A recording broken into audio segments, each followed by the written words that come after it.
जी अम्मी, मामू तो बिल्कुल ठीक है। शुक्र है खुदा का, मैंने तुम्हें जाने नहीं दिया। मुझे पहले ही खतरे की बू आ रही थी। लेकिन अम्मी, शुक्र करो कि मुरीद साथ था। अगर वो साथ ना होता तो। मुरीद कैसे है? खतरे की तो कोई बात नहीं। अम्मी मुझे उसका आइडिया नहीं, अभी तक हॉस्पिटल नहीं गया। तुम्हें जाना चाहिए। उसने अपनी जान पे खेल के तुम्हारे मामू की जिंदगी बचाई है। हम सबको उसका शुक्रगुजार होना चाहिए। उसने अपनी जान को खतरे में डाल के ये साबित कर दिया है कि वो वाकई नमक हलाल है, अपने बाप मुंशी करीमदीन की तरह। बेटा तुम हॉस्पिटल जाओ, अभी जाओ, और वहां जाकर मुझे खैरियत की इत्तला दो। जी।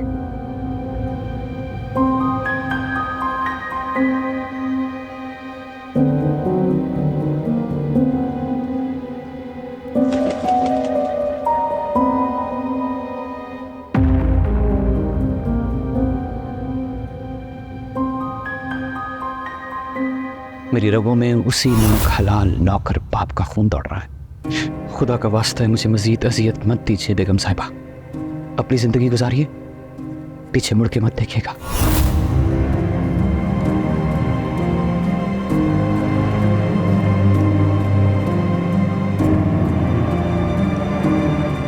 ये जो तुम बार बार नमक हलाली की गवाही देते हो ना मुरीद, तुम भी मेरे आगे करो।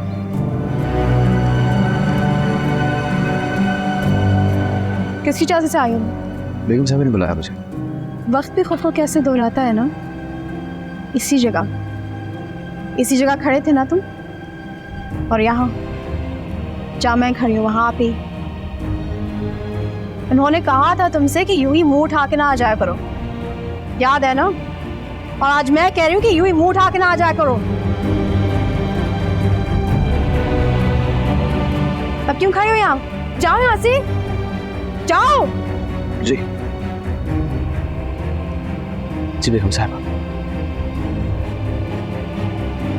जैसा आपका हुक्म।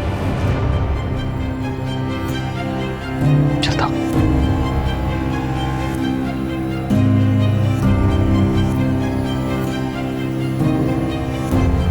और उसने मेरी आंखों में आंखें डाल के कहा था कि आप अपनी मोहब्बत बचाइए साहब, मुरीद हारने के लिए पैदा नहीं हुआ।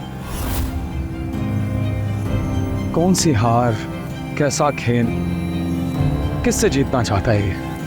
उसने ये कहा तुझसे? एमल, मैं तुमसे और कुछ नहीं कहूंगा, बस एक एहसान कर दो मुझ पर। कुछ दिन तक, बस कुछ दिन तक मुरीद पे नजर रखो।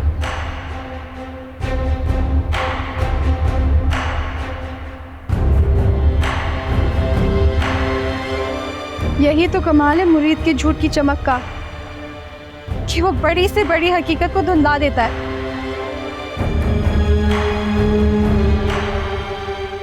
अभी हालात ही तो पैदा करता है वो, और जब उसका मकसद पूरा होता है तो सारा कसूर अपने हालात पे डाल देता है। मुझे और अरसल को भी ये लगता है कि ये सब कुछ मुरीद ने किया है। उसने हालात ही ऐसे बना दिए थे। उसने अपना असर सबसे छुपाए रखा है। असल में वो कुछ और है।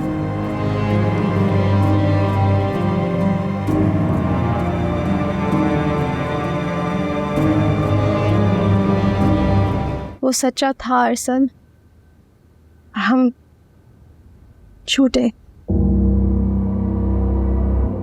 उसने जान पर खेलकर हम सबको मात दे दी। देखो एमल, मुझे लगता है इस वक्त कुछ भी कहना काफी प्रीमेच्योर होगा। दुआ करो कि उसे कुछ हुआ ना हो, वरना शायद हम सारी उम्र इस बोझ को उठाकर जी ना पाए कि हमने मुरीद की इस घर से वफा पर शक किया।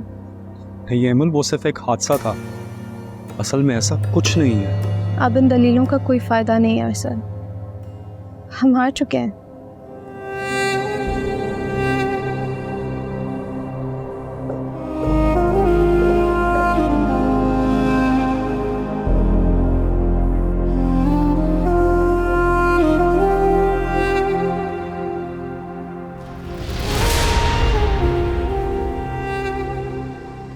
समझदार इंसान की सबसे बड़ी निशानी ये होती है कि वो किसी को बेवकूफ नहीं समझता।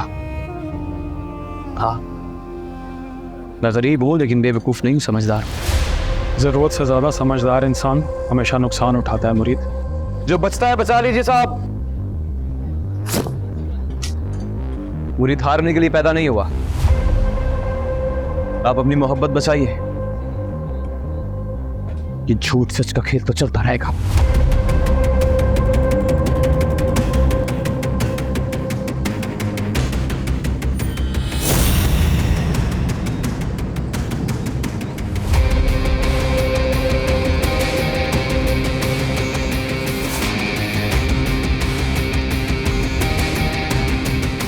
सब बड़े बूढ़े कहते हैं घर दामाद एक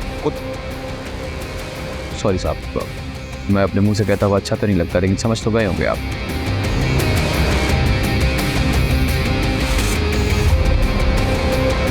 साहब, अगर घर का नौकर घर दामाद बन जाए तो इसे प्रोग्रेस कहते हैं, तरक्की। और अगर आप जैसा पढ़ा लिखा पैसे वाला इंसान घर का दामाद बन जाए तो इसे तजलील कहते हैं।